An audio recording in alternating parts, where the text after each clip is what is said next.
Je peins depuis une quarantaine d'années, essentiellement sur l'humain, les sentiments humains.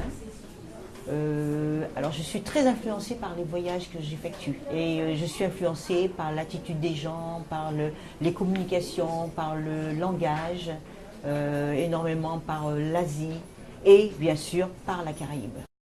Je ne sais pas si on se pose la question de savoir si on a envie de faire de la peinture ou pas. Un jour, on prend un stylo, un crayon ou un pinceau et on peint. Et on s'aperçoit que là, à ce moment-là, on est bien. Donc je crois que c'est plus ça, comme il y en a d'autres qui écrivent ou d'autres qui écrivent des partitions. Moi, ça a été la peinture.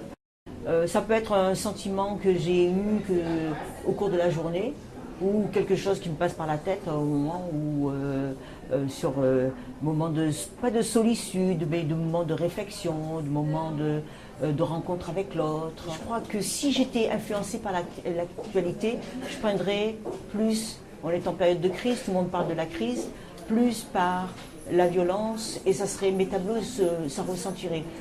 Donc ça serait plus violent, plus agressif. Et ça, je ne veux pas l'étaler sur mes toiles. Donc je me contente de sentiments humains qui sont beaux et qui disparaissent un petit peu. C'est pour ça que je vous parle de communication, de tranquillité, de partage. Je trouve qu'on ne va pas assez vers les autres.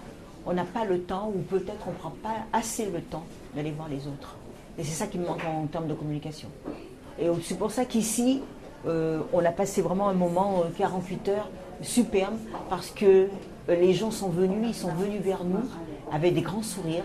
Ils sont repartis avec le même sourire et ils nous ont laissé toute leur énergie. Alors je pense qu'ils en ont gardé, surtout qu'il y avait le marathon ce matin, mais ils nous ont laissé beaucoup d'énergie positive. Et ça, c'était superbe. En termes de communication, là, nous, on a été comblés.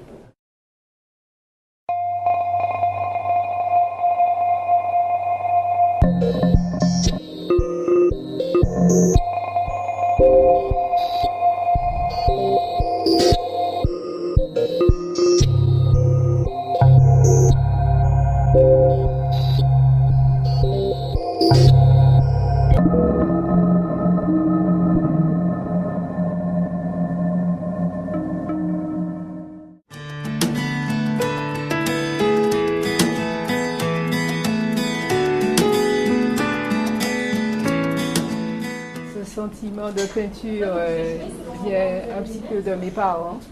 Ils n'étaient pas peintres, pas du tout, mais ils vivaient en symbiose avec la nature. Donc ils m'ont appris à observer, à avoir la tranquillité.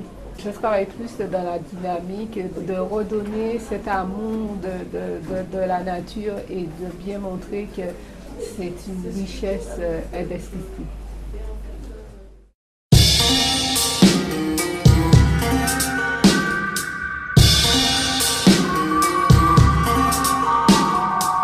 À l'âge de 18 ans, j'ai commencé à travailler la poterie au village de la poterie où je suis né, dont mon père était potier.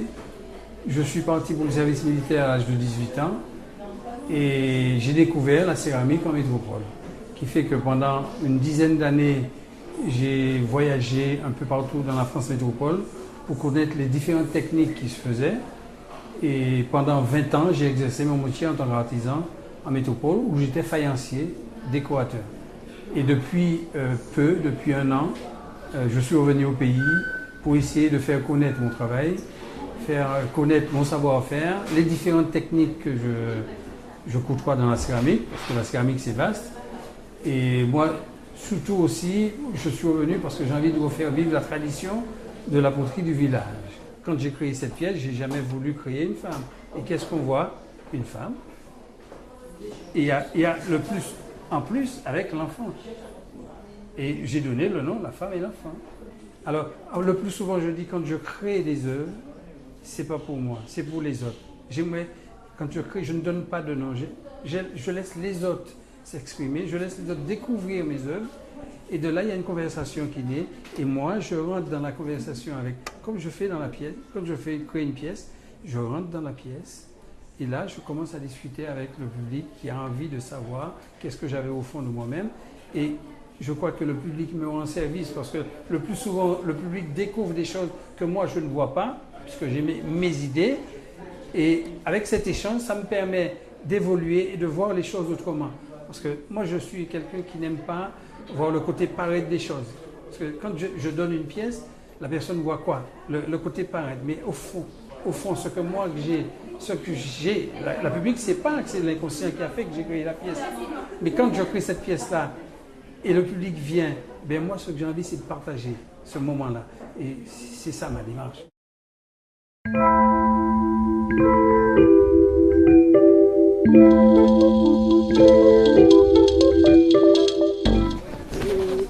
Si vous voulez, essayer, tenter de faire parler une totalité plutôt qu'un intellect. Bon, voilà, quand on parle de l'intellect, on a tendance à vouloir tout expliquer, tout cataloguer, tout analyser, tout décortiquer, tout comprendre. Alors que là, il s'agit plutôt d'un jaillissement de son soi profond. De son soi profond dont on n'a pas conscience à la plupart du temps.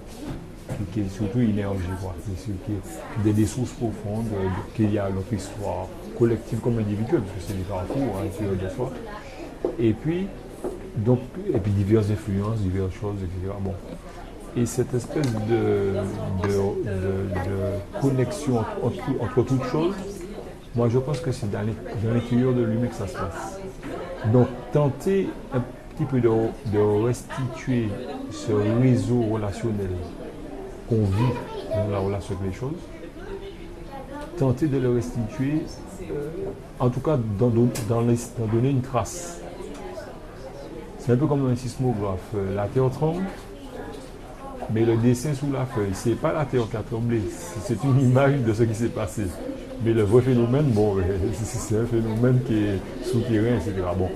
Donc dessiner, un petit peu, c'est avoir une partie immergée de quelque chose qui est vaste, qui s'appelle l'être humain, la vie, etc. Donc il y a une manifestation qui apparaît en surface, qui est le dessin.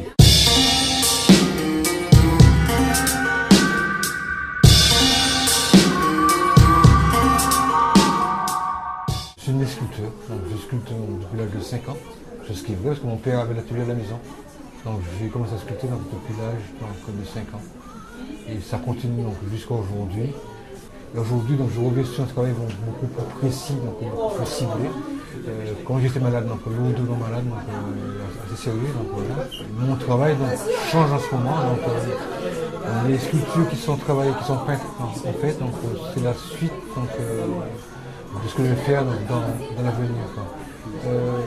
Je n'ai pas de style proprement spécial, ni l'Afrique, tout ça, mais j'essaie de trouver une empreinte culturelle et martiniquaise à travers mon travail. Notamment, je suis aussi musicien, percussionniste, toute musique, la peau, qui fait que je suis ancré chez moi dans mon travail.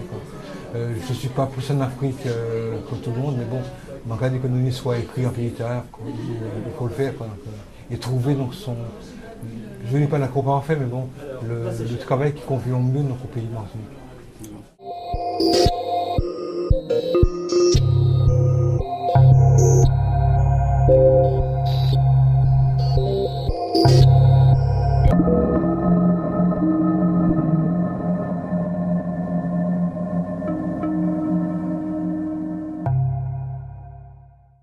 J'ai une association qui est l'association Frères Indépendants et on a créé le salon pour l'art faire à New York en fait.